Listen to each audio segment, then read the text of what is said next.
Assalamualaikum warahmatullahi wabarakatuh. Di sini kami akan membuat penelitian dengan judul pengaruh kualitas pelayanan, brand image, dan customer experience terhadap loyalitas konsumen kopi kenaan pada Gen Z. Dengan judul kami ini, kami membuat beberapa hipotesis. Hipotesis yang pertama itu adalah customer experience berpengaruh positif terhadap loyalitas konsumen. Lalu hipotesis yang kedua itu brand image berpengaruh positif terhadap loyalitas konsumen. Lalu hipotesis yang ketiga itu pelayanan berpengaruh positif terhadap loyalitas konsumen. Kami juga sudah menyebarkan kuesioner. Dengan kuesioner kami sudah mendapat data-data yang kami berikan. Lalu selanjutnya kami akan mengolah data-data ini menggunakan SPSS dengan cara sebagai berikut. Yang pertama itu kita buka dulu SPSS-nya. Nah, lalu kita tekan pada variable view. Nah, di variable view ini kita isi dulu untuk pertanyaan-pertanyaan yang telah kita berikan. Yang pertama untuk pertanyaan kami sendiri itu ada 4 pertanyaan untuk X1-nya, ada 4 pertanyaan untuk X2-nya, ada 4 pertanyaan untuk X3-nya, dan 4 pertanyaan untuk variabel Y-nya. Nah, setelah kita tulis pertanyaan-pertanyaan kita dalam variabel view ini, lalu kita selanjutnya pindah ke data view. Nah, untuk di data view ini kita masukkan data-data yang telah kita dapatkan dari pengisian kuesioner. Ini data-data yang kami dapat dari pengisian kuesioner. Kita copy, lalu kita paste pada kolom pertama. Nah, setelah data-datanya sudah masuk di SPSS, lalu langkah yang pertama adalah masuk ke analyze, lalu ke correlate, lalu yang ke bivariate. Nah, untuk kita cari semuanya, semua X dan Y variabelnya. Untuk caranya itu yang pertama itu kita masukkan dulu untuk X1 ke dalam variabel. Setelah itu kita tekan OK. Nah, setelah itu kita akan mendapatkan data korelasi untuk pertanyaan dari variabel X ini. Nah, untuk pertanyaan ini kita lihat apakah datanya ini valid dengan syarat-syarat yang telah ditentukan. Untuk syarat yang ditentukan itu syarat yang ditentukan untuk melihat apakah data ini valid itu dengan melihat persen dan signifikannya. Untuk persen sendiri itu harus di atas 0,03 dan 0,3. Lalu yang signifikan itu kurang dari 0,05. Nah, setelah itu kita cari semuanya untuk pertanyaan dari variabel X yang kedua, variabel X yang ketiga, dan variabel Y.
Nah, setelah kita cari semua data yang telah kita masukkan pada uji validitas ini, ternyata semua data-datanya itu memenuhi persyaratan data yang valid. Dengan syaratnya itu untuk piercingnya itu di atas 0,3 dan signifikannya itu kurang dari 0,5. Jadi kesimpulannya data yang telah kami dapat itu valid berdasarkan uji validitas yang telah digunakan.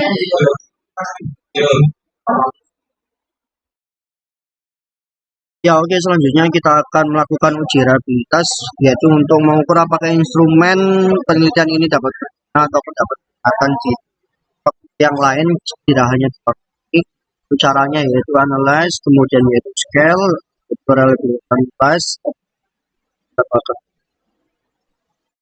Nah, untuk caranya sendiri yaitu kita pilih X1.1 hingga X1.4, kemudian kita masukkan ke sini. Lalu kita berikan label ataupun kita berikan nama. X1 saya yaitu X1 kita yaitu kualitas pelayanan dan pelayanan. Oke, kita oke. Dapat kita lihat bahwasanya untuk mengetahui reliabilitas dari sebuah instrumen yang mana dapat dikatakan reliable ataupun reliable itu bila nilai cross batch alpha ini lebih dari 0,7 hingga 0,9. Dan ada toleransi jikalau cross batch alpha ini 0,6. Bisa kita lihat untuk variabel X1 ini cross batch alpha-nya ada 0,812. Kita cek untuk yang variabel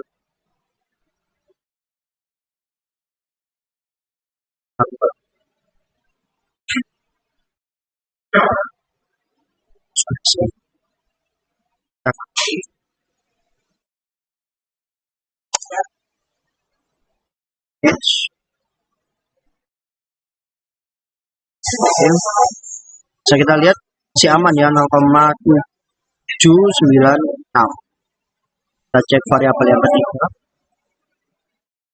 cek coba X3. Oke, kita keluarkan.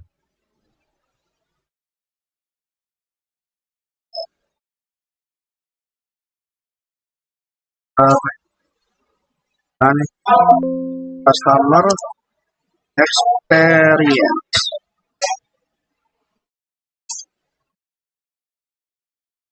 masih aman ya 0,809. Dan yaitu kita cek di variabel Y-nya.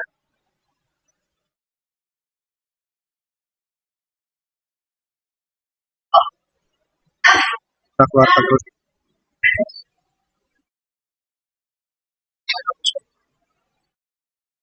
Lalu kita berikan loyalitas. Oke, masih aman juga, ada di angka 0,888. Jadi bisa disimpulkan instrumen dari penelitian ini itu masih reliable ataupun dia dapat digunakan tidak hanya di waktu yang ini, dan di waktu-waktu yang selanjutnya.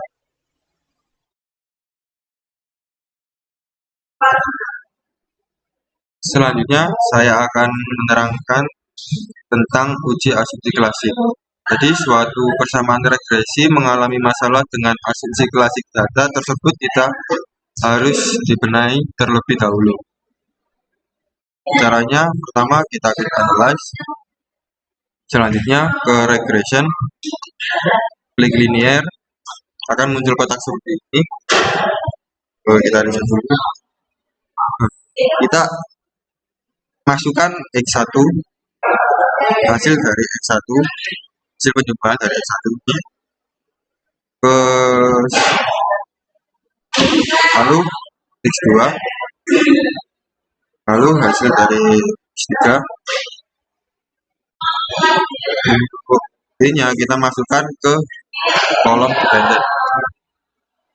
Selanjutnya kita klik atas kanan statistik tentang collineary diagnosis dan Darwin-Waksington. Continue, Selanjutnya, klik plot yang ada di bawah statistik, spread, masukkan ke kolom X, dan R series spreadsheet ke kolom Y. Tentang histogram dan normal probability plot. Continue. Lalu klik OK. Akan terjadi hasil seperti ini. Pertama kita masuk ke model summary, ke kolom model summary. Bisa kita lihat di sini ada R square, R square, dan Darwin Watson. Di Darwin Watson ini kita dapat nilai 2,6 yang artinya hasil analisis itu menunjukkan jika di Darwin Watson itu masuk ke auto korelasi jika berada di antara nilai N2 dan 2, sehingga ini tidak masuk ke auto korelasi. Nah, data yang masuk ke auto korelasi itu termasuk data yang tidak baik. Jadi ini tidak termasuk ke auto korelasi, jadi data ini baik. Lalu selanjutnya kita lihat ke adjust R square. Di sini hasil analisis menunjukkan adjust R square sebesar 0,697, yang artinya Y mampu diterangkan oleh X1, X2 sehingga sebesar 69,7%, sedangkan sisanya diterangkan oleh variabel lain di luar penelitian. Selanjutnya ke label ANOVA. Di label ANOVA ke uji F untuk mengetahui pengaruh variabel independen secara bersama-sama terhadap dependen. Lihat F signifikan, F hitung lebih besar, F tabel SIG kurang dari 0,05.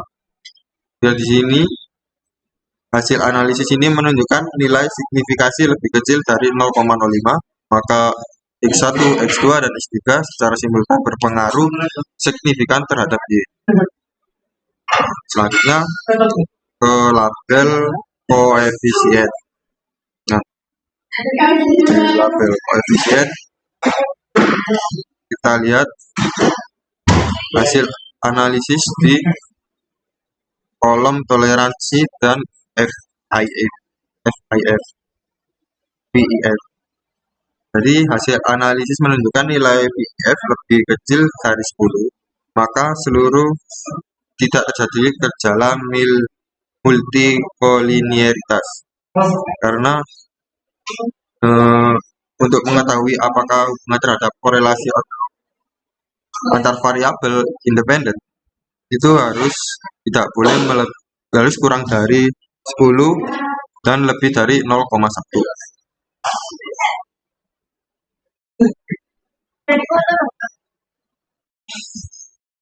Selanjutnya kita masuk ke histogram. Jika dilihat di sini menggambarkan diagram batang yang membentuk lonceng. Dari bawah ke atas ke bawah lagi berarti data yang kita analisis itu berarti baik. Lalu selanjutnya ke uji normalitas untuk mengetahui apakah data telah terdistribusi normal. Grafik normal p-plot, titik-titik yang menyebar ini berada di sekitar garis diagonal yang warna hitam. Jadi sudah termasuk data yang baik. Lalu yang terakhir masuk ke uji hetero. Nah, untuk mengetahui hubungan data penelitian heterogen atau homogen. Nah, data yang baik adalah data yang heterogen. Nah, kita lihat di scatter plot, titik-titik ini menyebar secara acak, yang menandakan data ini tersebar dengan baik dan tidak dikumpul di satu titik, yang menandakan bahwa data ini data yang baik, adalah data heterogen.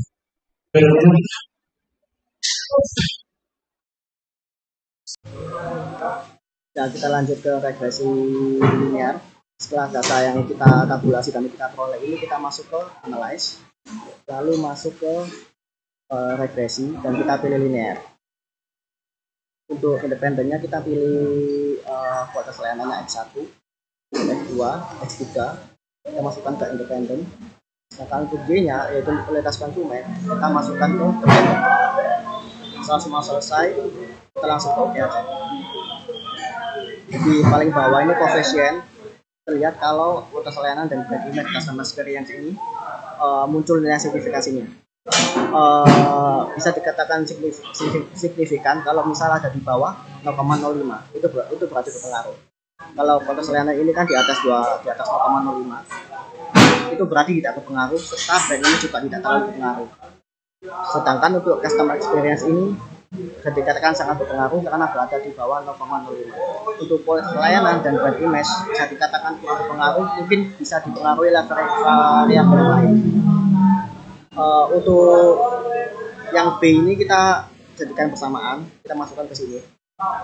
Untuk G-nya ini negatif 4,411 ditambah 0,232 untuk X1-nya, brand image untuk X2-nya, lalu untuk customer experience-nya ada di X3. Itu sama yang bisa kita peroleh dari regresi linear. Mungkin cukup sekian.